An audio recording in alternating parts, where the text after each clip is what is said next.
റമദാൻ കാലത്ത് കാസർകോട്ടെ പള്ളികളിൽ പ്രസിദ്ധം നെയ്ക്കഞ്ഞിയാണ്.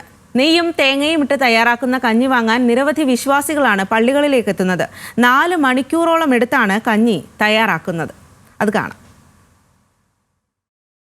അല്ലാഹു അക്ബർ,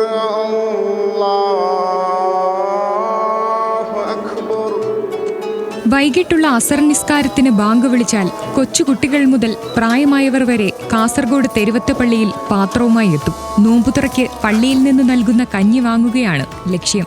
75 വർഷമായി ഇത് തുടരുന്നു. ഏകദേശം 75 വർഷത്തിലേറെയായി തിരുവത്ത് ഐദ്രോസ്മാ മസ്ജിദിൽ ഈ നേർച്ചക്കഞ്ഞി വിതരണം തുടങ്ങിയിട്ട്.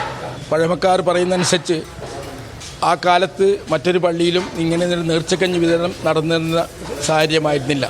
ആ സമയത്താണ് നമ്മുടെ പഴയകാല ആളുകൾ ഒക്കെ കൂടി ഇങ്ങനെ നമ്മുടെ പള്ളിയിലും പരിസരത്തുമുള്ള പോലെ തന്നെ ഈ ജമാഅത്തിലുമുള്ള വീടുകളിലേക്ക് നേർച്ചക്കഞ്ഞി വിതരണം നടത്തണം എന്നുള്ള തീരുമാനമായിട്ട് ഇതിന് തുടക്കം കുറിച്ചത്. അള്ളാഹുവിൻ്റെ കാരുണ്യം കൊണ്ടിപ്പോൾ കഴിഞ്ഞ 75 വർഷത്തിലേറെയായി അത് അപങ്കട്ട് തുടരുകയാണ്. ആദ്യം പുഴുക്കലരിയും തേങ്ങയും മാത്രമിട്ട് തയ്യാറാക്കിയ കഞ്ഞി 15 വർഷങ്ങൾക്ക് മുൻപ് നെയ്യും തേങ്ങയും പയറും ജീരകവുമൊക്കെ ഇട്ട് മാറ്റങ്ങൾ വരുത്തി.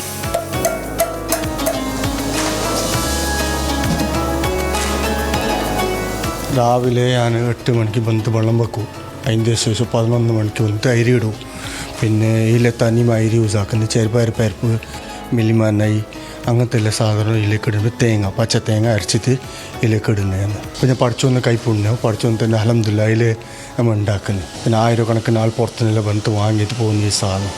കാസർഗോഡ് റെയിൽവേ സ്റ്റേഷന് സമീപമായതിനാൽ ദൂരദേശങ്ങളിൽ നിന്നെത്തുന്ന യാത്രക്കാർക്ക് നോമ്പു തുറക്കാനായി പഴങ്ങളും തെരുവത്ത് പള്ളിയിൽ നിന്ന് വിതരണം ചെയ്യുന്നുണ്ട്.